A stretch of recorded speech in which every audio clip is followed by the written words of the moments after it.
Una vez más en vivo y en directo para bendecir el nombre de nuestro Señor Jesucristo. Estamos para compartir, para crecer, para creer, para edificar, para ver la mano del Señor trabajando a nuestro favor. Así que aquí estamos una vez más bendiciendo el nombre del Señor, esperando que cada uno de ustedes pueda compartir este video, contactarse con sus amigos, compartirlo por aquí, por allá.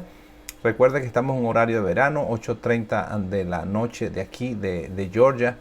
Y vamos a comenzar con una palabra de oración mientras nuestros hermanos y nuestras hermanas se van conectando en todo lugar. Señor Dios, bueno, poderoso, maravilloso, te doy gracias por todas las cosas que has hecho por nosotros. Te doy gracias por lo que quieres seguir haciendo por nosotros. Te doy gracias porque tú siempre nos hablas. Te doy gracias porque tú siempre nos oyes. Señor, bendigo la vida de mis hermanos. Bendigo sus oídos, sus ojos, los que van a oír, van a ver a través de este video, a través de las redes sociales. Señor, que tú puedas llegar hasta ellos y transformar el caos en bendición. Y que tu palabra, Señor, fluya con poder sobre sus vidas. En Cristo Jesús.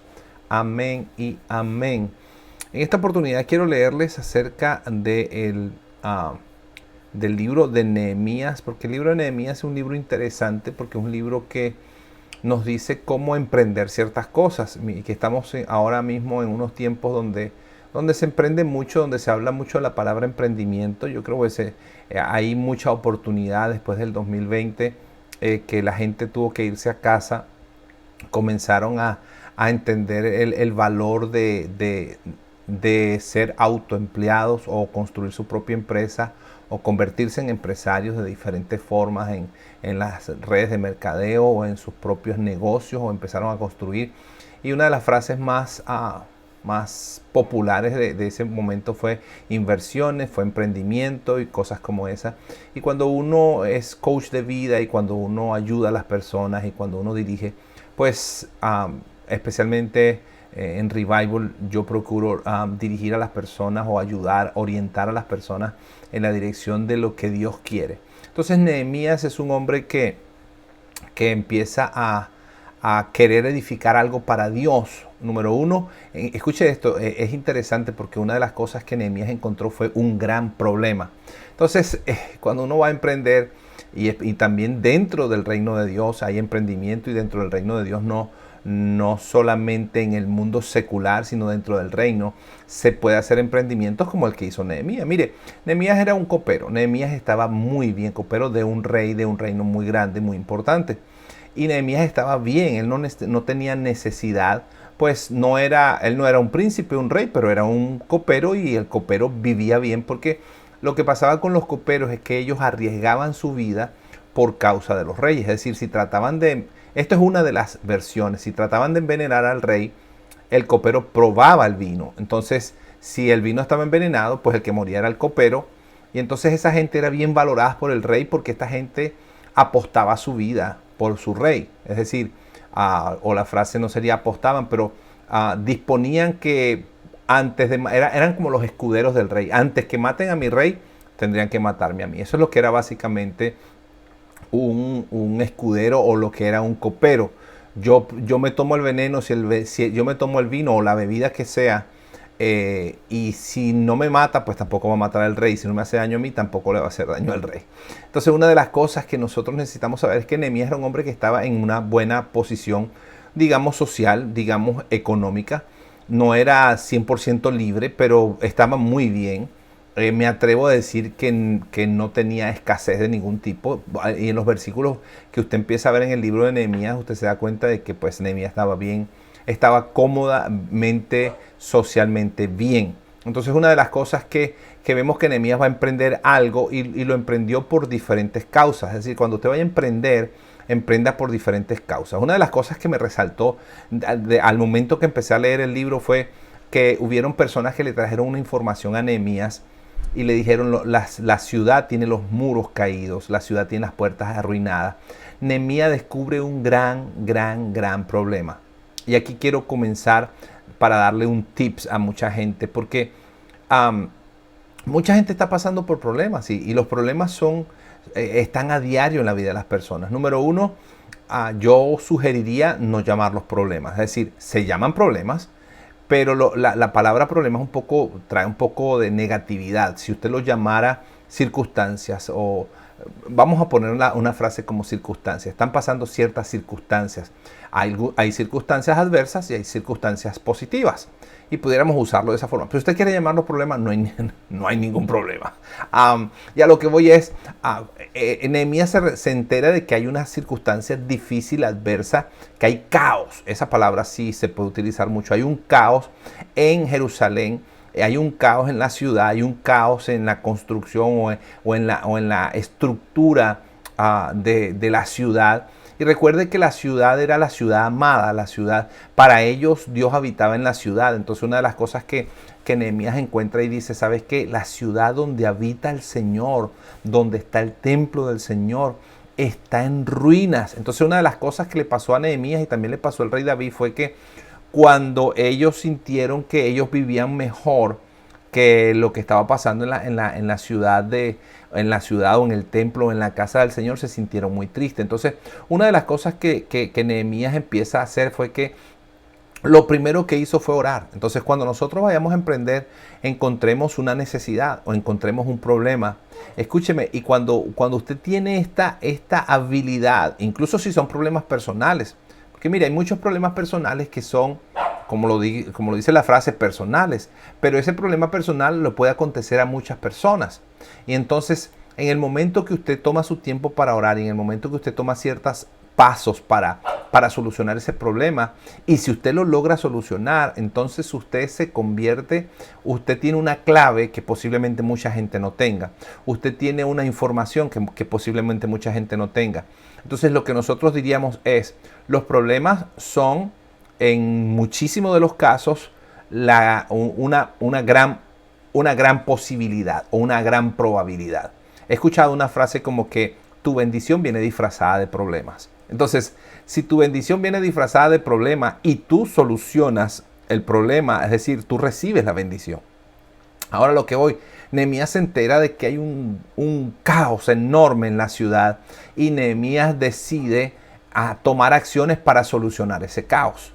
Mire, si usted lo ve desde la perspectiva, porque mucha gente dice, bueno, pero en el momento que estoy pasando por la situación, por el problema, no me siento tan bien, no me siento capaz, no me siento útil, no me siento que estoy haciendo las cosas. Hay cosas que no siento hacerlas, pero por eso estoy enseñándoles hoy esto y por eso usted lo va a compartir con personas que estén pasando por problemas. ¿Por qué? Porque les vamos a ayudar ¿cómo? Le vamos a ayudar a entender que el problema no simplemente es un problema, que el problema es una gran oportunidad. Miren lo que sucede con David. El rey David, antes de ser el rey David, era el joven David. Va caminando, va siendo obediente a su papá, va haciendo una tarea fácil, que era llevarle el almuerzo a sus hermanos. Una tarea sumamente fácil, llevarle el almuerzo a los hermanos. Ni siquiera lo mandaron a la guerra, ni siquiera lo mandaron a... Pero él está en una actitud de obediencia a su papá. Y pudiera yo sacar mucho de esto, pero voy al grano. Él va en obediencia a su papá y consigue a Goliat hablando mal de la gente. Goliat era un problema nacional.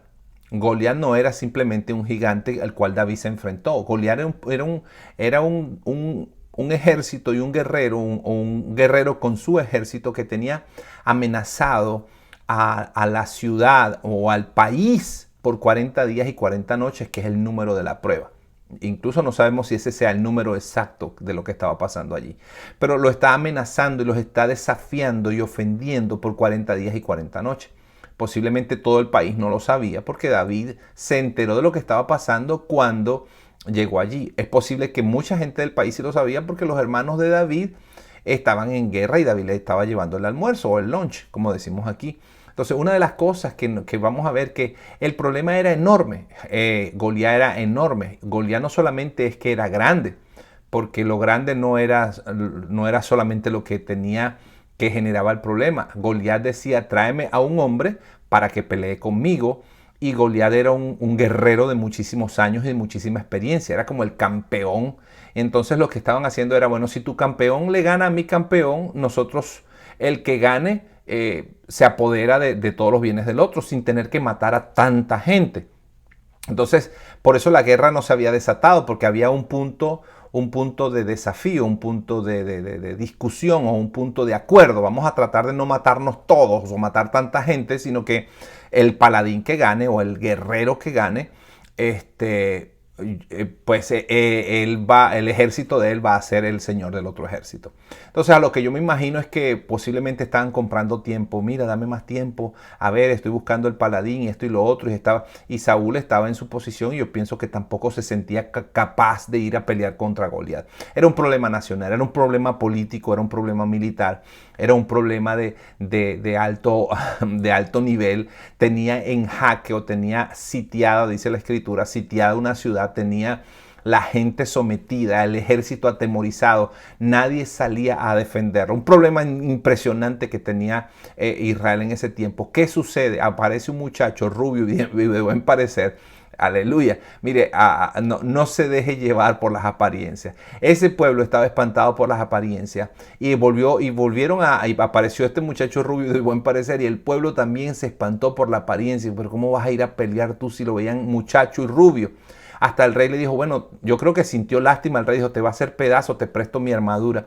Y David dijo, mira, ¿sabes qué? Es que con eso no sé, yo nunca he probado, no he practicado con eso, no sé. No quiero hacerle a profundizar en este lado de la historia porque estoy en la de Nehemías. A lo que quiero hacerle énfasis es, David encuentra un problema nacional. De allí David derrota a Goliat. ¿Y qué hizo David? Derrotó un problema nacional. Usted se imagina, a David le quitaron los impuestos. David pasó a ser familia del rey, entró a la familia real. David pasó de una posición de cero, de anonimato, de nadie conocerlo, a una posición real, donde era la cabeza o estaba en la familia cabeza de la nación. Y en ese tiempo los reyes y las monarquías funcionaban diferente. Entonces, a lo que me refiero es David produce una solución nacional y eso lo catapulta a él a una posición también nacional. Es decir, entró a ser parte de lo que era la familia directora de la nación. Y directora por herencia, no solamente que dirigían así como los presidentes, no, ahí era tus hijos y los hijos de tus hijos van a ser bendecidos por causa de que eras hijo de un rey. Entonces, a lo que voy es que Nehemías también encuentra un gran problema. Y cuando usted empieza a leer la escritura, usted se va a dar cuenta de que Dios está interesado en solucionar los grandes problemas. Y que Dios tiene a una mujer como tú, a un hombre como tú, los cuales Dios parecieran que son personas regulares, personas simples, personas comunes. Pero Dios hace eso con gente como tú y como yo, personas comunes, regulares, simples, que de repente no somos los más sobresalientes, no somos los más inteligentes, pero nos disponemos en las manos del Señor. Mire, si usted ve, Dios no eligió a un rey para solucionar el problema de Jerusalén, eligió a un copero que no era sino un esclavo que estaba arriesgando su vida. Y Dios dijo, este copero, por arriesgar su vida por su amo, debe tener buenos principios, debe tener buen valor, debe tener buenas cosas. Entonces, quiero hacerle bastante énfasis aquí porque hay tantos problemas y los países tienen problemas enormes. Los países están atravesando con problemas enormes, problemas nacionales, dificultades nacionales. Y Dios lo que está buscando es un Nehemías, un David, un Abraham, un Moisés, gente que se levante y diga, mira, ¿sabes qué? El problema es grande, pero por encima de mi problema está el Señor de los ejércitos. El problema es nacional, pero el Dios de todas las naciones es el Señor, Dios de los ejércitos. Es decir, cuando usted entiende quién es el Señor, cuando usted entiende quién es Dios y cuando usted se determina a disponerse y dice, ¿sabes qué? El problema es tremendo. Si usted no entra en depresión, en tristeza y se encierra en un cuarto y se siente triste y desea morirse y todo ese montón de cosas que hace la gente que no tiene estos principios claros, entonces usted no va a poder participar si usted hace eso. Pero si usted ve los ejemplos bíblicos, ¿sabe? Los ejemplos bíblicos, usted va a encontrar que tantos hombres de Dios y tantas mujeres de Dios en la Biblia tenían problemas exageradamente enormes. Esther estaba en riesgo la vida de ella y la vida de todo un pueblo en las manos de un rey, y Esther arriesgó su vida y produjo salvación. Dios la usó para producir salvación en medio de cuando todo estaba en peligro y todo estaba en riesgo. Cuando determinó, le dijo el tío, mira, si tú no lo haces, Dios va a sacar salvación de algún lado, pero de que nos salva, porque Dios es fiel y cumple sus promesas. Pero tú te habrás perdido la posibilidad de ser el instrumento de Dios para salvarnos. Y así sucede con las ofrendas, así sucede con las oportunidades, así sucede con los problemas. ¿Sabe? Hay gente que retrocede, gente que se aparta.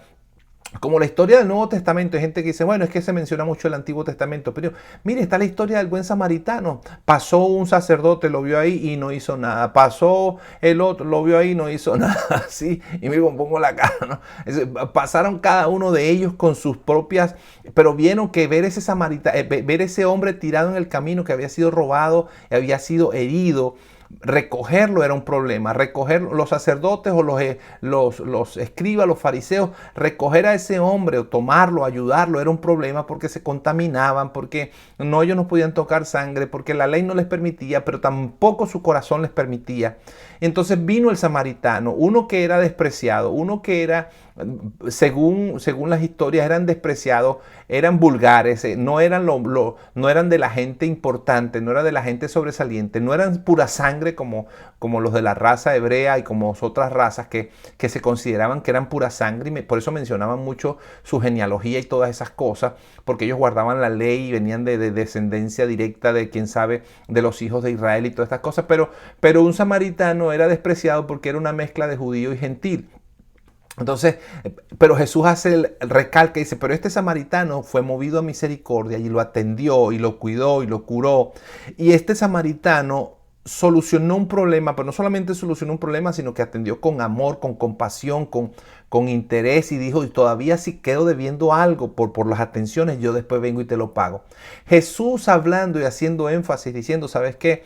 Este hombre tuvo un buen corazón, y Jesús resalta la acción de este samaritano, y no solamente la acción del samaritano como él, sino como Jesús poniéndose vamos a darle un entendimiento a esto, Jesús dando un ejemplo de lo que también él podía hacer, ¿no? Entonces, que él no era la persona más sobresaliente según los lineamientos seculares y de la época, que él era el despreciado, pero él era el que tenía el corazón para ayudar a la gente. Ahora lo que voy es, Nehemías vio esto, vio el gran problema que había, y cuando vio el gran problema que había, entonces una de las cosas que hizo fue, Nehemías sabía, escúcheme, porque aquí se trata de convicciones. Muchos de los problemas no se solucionan porque sus convicciones no están suficientemente claras. Una de las cosas que yo veo que padece el pueblo cristiano hoy en día es porque porque sus convicciones no son sólidas, sus convicciones no están claras, no saben en quién han creído. Hoy son cristianos, pero ven que alguien hizo algo que no debía hacer y ya se apartan del cristianismo, o están un tiempo y se apartan, o no están sólidos en su fe, no están sólidos en lo que creen. No hay una convicción. Yo no estoy por un pastor. Si el pastor es bueno y Dios lo usa y me bendice, qué bueno. Pero yo estoy porque Cristo Jesús me salvó. Yo estoy porque Jesús es mi Señor y mi Salvador. Yo estoy allí porque he creído, porque tengo convicciones. Mire, cuando apareció en el 2020 la cosa esa rara que dijeron que estaba por ahí matando gente, la gente que ya se llamaba cristiana hicieron cosas que un cristiano con convicciones no debía hacer. Es decir, y mucha gente se atemorizó y mucha gente hizo muchas cosas. En un momento llegó a ser normal, pero en otro momento se exageraron las cosas, le creyeron más a lo que decían los medios de comunicación que lo que dice la Escritura.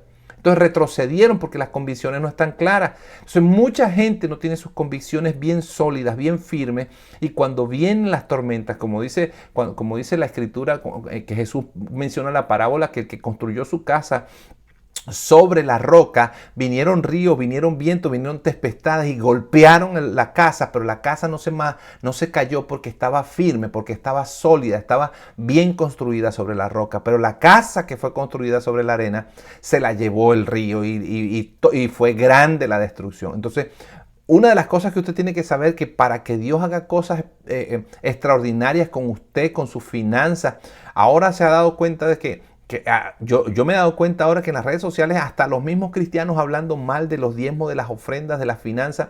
Dios es un Dios, Dios es el Dios de abundancia, Dios es un Dios eterno, Dios es un Dios dueño del oro y la plata.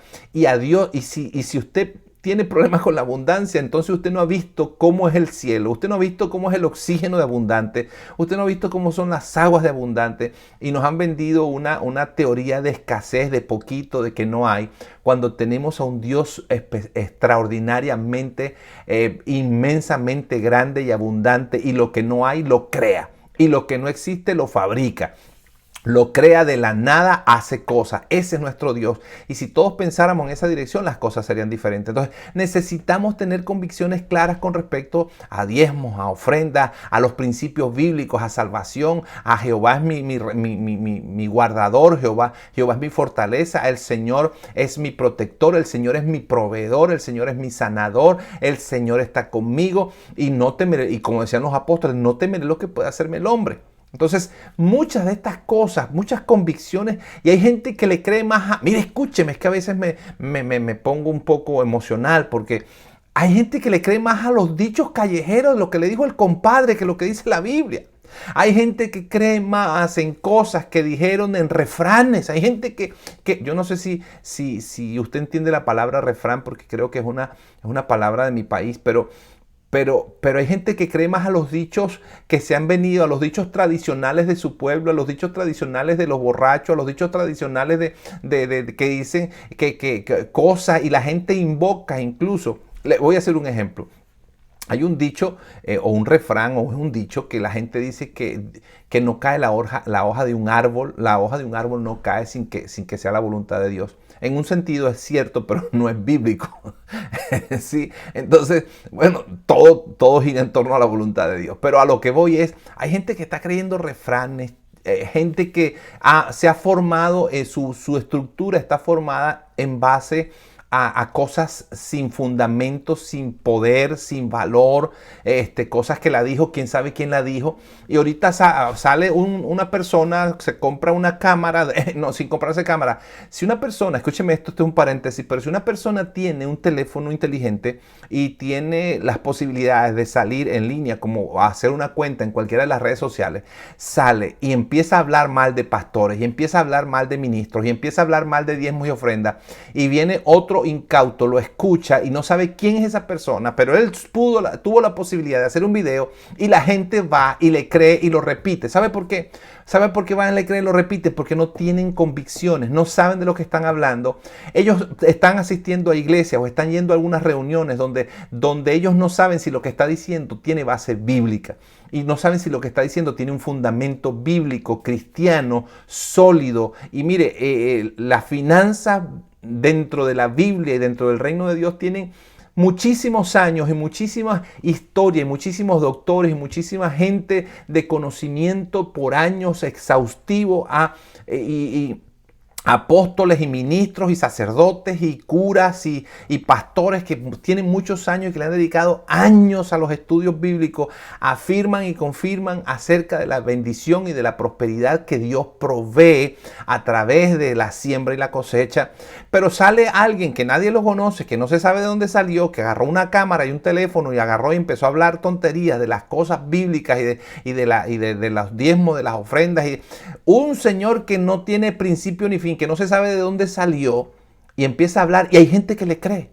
Entonces, cuando no tenemos convicciones claras, no podemos lograr muchas cosas. Y una de las cosas que usted tiene que hacer es solidificarse en las convicciones de lo que la palabra de Dios enseña, porque eso va a hacer que usted pueda emprender con la bendición de Dios, que usted pueda comenzar cosas con la bendición de Dios, porque si no, usted va a ser movido fácilmente. Y usted va a poder enfrentar los problemas. Una de las cosas que hizo David cuando fue a enfrentar a Goliat, dijo, ¿quién es este filisteo incircunciso? ¿Sí? Mencionó cosas diciendo, ¿sabes qué? Este tipo, déjeme usar esa frase, este tipo no puede amenazar a los escuadrones del Señor de los ejércitos. Este tipo no puede hacer esto porque este tipo es un filisteo, no porque sea filisteo, pero es porque es incircunciso. Él no tiene un pacto con Dios, él no tiene una convicción clara de los dioses, y yo sé quién soy y yo sé qué puedo hacer. Y cuando se paró frente a él, le dijo, hoy te corto la cabeza y le voy a dar tu cuerpo a las bestias del campo y a las aves de los cielos.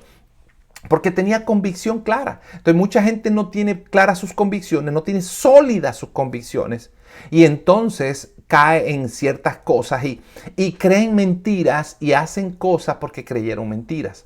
Entonces, para lograr ciertas cosas en Dios, usted tiene que revisar bien su fe y revisar bien sus convicciones para usted emprender. Entonces, una de las cosas, yo creo que no vamos a terminar el pasaje hoy porque está muy emocionante, pero definitivamente dos cosas tiene usted que tomar en cuenta cuando usted va a emprender. Uno, sepa que la bendición viene con un disfraz de problema o detrás de cada problema hay una bendición escondida que usted tiene que descubrirlo. Y si usted lo descubre, entonces usted tiene un buen motivo para emprender y usted tiene un buen motivo para empezar. Y si es un ministerio, hay gente que dice, bueno, pastor, yo quiero ir a predicar. ¿Por qué quieres ir a predicar? Bueno, porque la Biblia dice que hay que ir a predicar. Bueno, pero hay un sentimiento detrás de esto, hay una voz de Dios, hay una dirección del Espíritu Santo, algo Dios te está instruyendo, algo Dios te está enseñando, hay un motivo, un propósito, hay algo con sustancia para ir y hacer las cosas. No solamente predicar por predicar. Hay cantidad de gente que predican por predicar y nadie se salva. ¿Están haciendo una buena labor? Sí, pero eso no es decir, el material de que hay gente perdida, y si encontráramos una solución a eso, vamos a encontrarla, pero no haciendo cualquier cosa. Usted lee el libro de Nehemías, usted se va a dar cuenta de que no haciendo cualquier cosa se van ahí y se construyen los muros. Ah, no, Nehemías no agarró y se levantó y dijo, no, yo mañana voy a construir los muros yo ahí mismo y me compro un poco de bloques ahí en la tienda esa gigante que vende bloques y voy y construyo. No, él lo primero que hizo fue que dobló sus rodillas y comenzó a orar y comenzó a humillarse delante de Dios y empezó a decirle, Señor, mira esta circunstancia que está pasando. Y lo voy a dejar hasta aquí, la enseñanza. Es muy extensa. Y el tiempo que yo uso para compartir en este espacio es de 20 minutos. Y ya nuestros 20 minutos ya pasaron. Pero a lo que voy es otra vez. Necesitamos nosotros afirmarnos y encontrar una necesidad real. Y lo que Nehemías hizo era que se afligió en su corazón y se presentó delante de Dios. Y hay gente que, bueno, aunque sea una oración intensa necesitamos hacer y nosotros necesitamos antes de emprender, antes de hacer ciertas cosas, es volvernos al Señor y decir, Señor, hay una gran necesidad y me siento muy mal por esto. Nehemías tomó una actitud de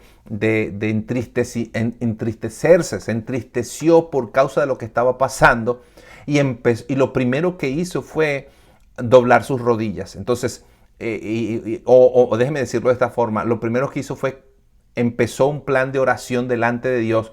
Y la frase que me llamó la atención es que dice que oraba de día y de noche. Y hay gente que ora 5 minutos, 10 minutos, 20 minutos. Pues esa oración no es mala. Y si Dios te contesta en ese tiempo, fantástico.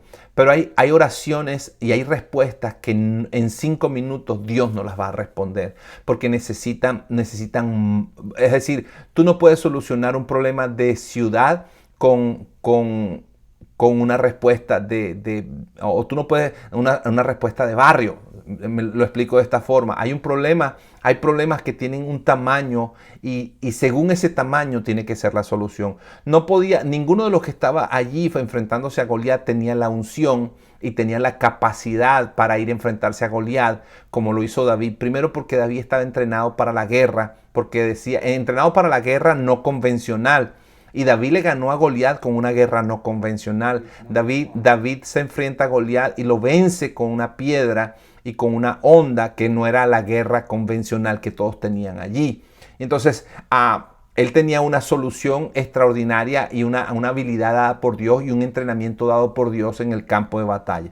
En el campo de batalla no convencional o hasta donde se sabía no convencional. Entonces, una de las cosas que Dios te tiene que dar estrategias extraordinarias para vencer situaciones extraordinarias. Y con una oración de 5 minutos es posible que suceda en 1 o 2, 3 veces. Pero oración de 5, 7, 10, 15 minutos, 1 hora no es suficiente. No es suficiente. Nehemías dice, ¿sabes qué? Cuando lo oí, me puse a orar y me presenté delante de Dios y le dije, Señor, yo estoy orando día y noche. Día y noche. Es decir, que Nehemías seguramente invirtió mucho tiempo a la oración delante del Señor. Y es lo que yo quisiera dejarle énfasis. para emprender en el mundo cristiano y para emprender en el mundo secular y para hacer ciertas cosas, vamos a tener que observar bien los problemas, pero según la respuesta que nosotros querramos, va a ser el tamaño de la fe que nosotros necesitamos utilizar. Y hay momentos que nosotros necesitamos invertir tiempo de noche y de día para que nuestra fe crezca, para pedir delante de Dios con la capacidad de solucionar problemas gigantescos. Y cuando hablo de esto, pues usted dirá, bueno, pastor, pero Dios dice que con la fe del grano de mostaza se puede mover una montaña, tomándolo en paráfrasis. Sí, pero para llegar a la fe del tamaño de un grano de mostaza, Nehemías oró día y noche. Es decir, que si todavía no tenemos la fe del tamaño de un grano de mostaza es porque definitivamente no estamos orando lo suficiente. Entonces, ¿qué le preguntaron los discípulos a Jesús cuando Él les respondió del grano de mostaza? Le dijo, ustedes no pudieron sacar ese espíritu por vuestra poca fe. Por vuestra poca fe. Es decir, que tenían menos que un grano de mostaza. Así que les animo de verdad, saque tiempo, mida qué es lo que usted quiere hacer, qué es lo que usted quiere emprender, dónde usted quiere que Dios lo lleve, sea un ministerio, sea una empresa, sea lo que usted está tratando de hacer, pero usted necesita encontrar el problema y usted necesita presentarse delante de Dios para que Dios le dé la capacidad de respuesta que usted necesita. Y muchas veces hay muchas respuestas rápidas y cortas, pero hay muchas respuestas que se tardan incluso años.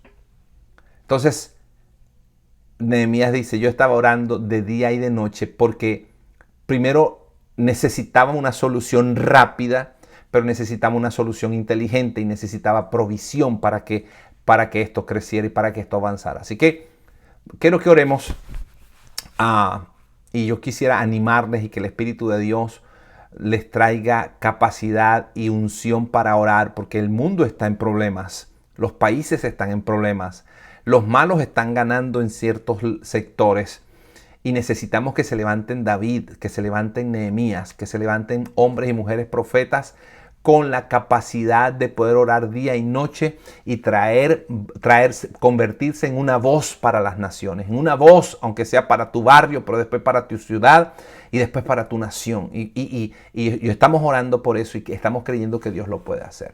Padre bueno y de misericordia, gracias por lo que me ven, gracias por lo que me van a ver. Te pido que tu palabra corra como ríos. Te pido, Señor, que tú levantes a los Nehemías, que tú levantes a los David, Señor, que tú levantes a los hombres y mujeres profetas de Dios, Señor, que oigan tu voz, que puedan tener la madurez y la insistencia y la consistencia de orar día y noche, Señor, por traer tu reino a la tierra y por traer, Señor, la bendición a otras personas y porque lo tuyo avance y lo tuyo prospere. En el nombre de Jesús te pido por ello, los bendigo y declaro, Señor, en el nombre de Jesucristo que se activa, Señor, una vida de oración, una vida de clamor en la vida de las personas que me están viendo y que me van a ver. En el nombre de Jesús de Nazaret. Amén y amén. Dios me les bendiga, Dios me les guarde. Bueno, que no me les guarde mucho, más bien que me les use. Dios les bendiga.